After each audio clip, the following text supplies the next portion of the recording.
నమస్కారం. యూట్యూబ్ ప్రేక్షకులకు మీ triple channel స్వాగతం. ఈరోజు మనం చేయబోతున్నాం ఈ శ్రావణ మాసంలో ఉల్లి వెల్లుల్లి లేకుండా తినేవారి కోసమని 5 నిమిషాల్లో చేసుకోగలిగే మజ్జిగ చారు చూపించబోతున్నాను గైస్. అది కూడా సొరకాయతో చూపించబోతున్నాను. ఇది ఆరోగ్యానికి కూడా చాలా మంచిది. ఈ సొరకాయ మజ్జిగ పులుసును మజ్జిగ చారును ఎలా తయారు చేయాలనో ఇప్పుడు చూద్దాం గైస్. ఇప్పుడు ఒక గిన్నె తీసుకొని దీంట్లోకి 1 టేబుల్ స్పూను పచ్చిశనగపప్పు, 1 టీ స్పూను జీలకర్ర, 1 టీ స్పూను ధనియాలు ఇవి వేసుకొని ఇవి మునిగి తేలేంత వరకు నీళ్లు పోసుకొని వీటిని మినిమం అర్ధగంట నానబెట్టుకోవాలి గేస్. అరగంట సేపు నానబెట్టుకోవాలి.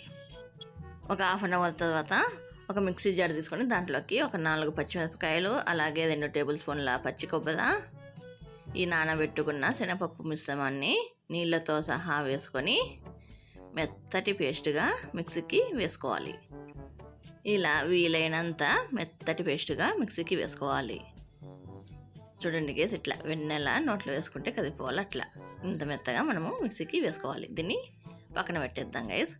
ఇప్పుడు ఒక ప్యాన్ తీసుకొని దీంట్లోకి 1 లేదా 1.5 టేబుల్ స్పూను ఆయిల్ వేసుకొని 1 టీ స్పూను మెంతులు,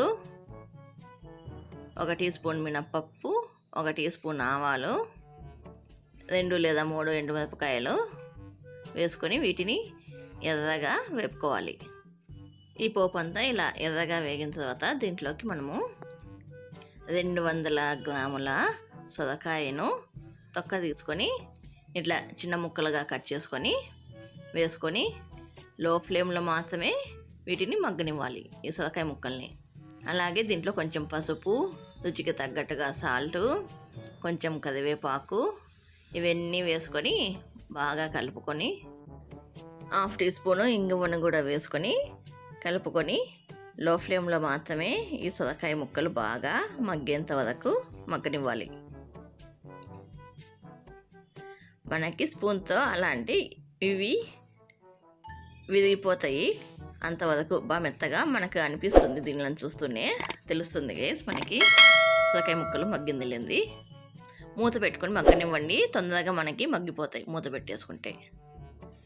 ఇలా ఈ సొరకాయ ముక్కలు మగ్గిన తర్వాత మనము దీంట్లోకి ముందుగా మనము మిక్సీకి వేసుకున్న పేస్టును దీంట్లోకి వేసేసుకోవాలి.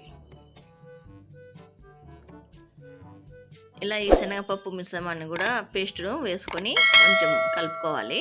కలుపుకున్న తర్వాత దీంట్లోకి నేను నీళ్ళు కూడా కొంచెం వేస్తున్నాను గైస్. ఒక చిన్న గ్లాస్ మైని నీళ్ళు కూడా వేస్తున్నాను. ఇలా నీళ్ళు కూడా వేసుకొని అంత బాగా కలుపుకొని ఇది బాగా ఉడికేంత వరకు లో ఫ్లేమ్లోనే దీన్ని ఉడకనివ్వాలి.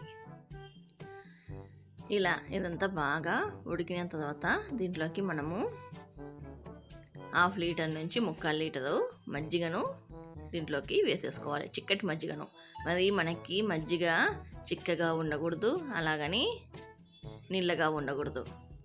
మీడియం థిక్నెస్తో ఉండే ఇలాంటి మజ్జిగను వేసుకోవాలి. స్టవ్ ఆఫ్ చేసుకొని వేసుకోండి గైస్. అలా స్టవ్ ఆఫ్ చేయకుండా వేసుకుంటే గిన మనకి ఈ మజ్జిగ అనేది విరిగిపోయే అవకాశం ఉంటుంది. స్టవ్ ఆఫ్ చేసుకొని ఈ మజ్జిగనంతా వేసేసుకొని కలుపుకోవాలి. అంతే గైస్, ఇలా మనం కలిపేసుకుంటే మన మజ్జిగ చారు రెడీ గైస్. సొరకాయ మజ్జిగ చారు రెడీ గైస్. ఇప్పుడు దీంట్లోకి సన్నగా కట్ చేసుకున్న కొత్తిమీర కూడా వేసేసుకొని కలుపుకొని సర్వ్ చేసుకుందాం ఒక గిన్నెలోకి. చూడండి గైస్, మనకి మన మజ్జిగ చారు నోరు ఊరిపోయేట్లుగా ఉంది. ఇది చాలా అంటే చాలా బాగుంటుంది. అందరూ తప్పకుండా ట్రై చేయండి గైస్. ఇలా మనము ఒక గిన్నెలోకి సర్వ్ చేసుకున్నాక నేను పైనుంచి కొంచెం కొత్తిమీరను కూడా చల్లేసుకుంటున్నాను గార్నిష్ కోసం. ఈ వీడియో కనుక మీకు నచ్చితే మీ ఫ్రెండ్స్ అండ్ ఫ్యామిలీ మెంబర్స్కి షేర్ చేయండి గైస్. ఈ వీడియో కనుక మీకు నచ్చినట్లయితే ప్లీజ్ లైక్, షేర్, సబ్స్క్రైబ్, గంట నాల్లో పెట్టుకోండి గైస్. ఈ వీడియో కింద గైస్. బాయ్.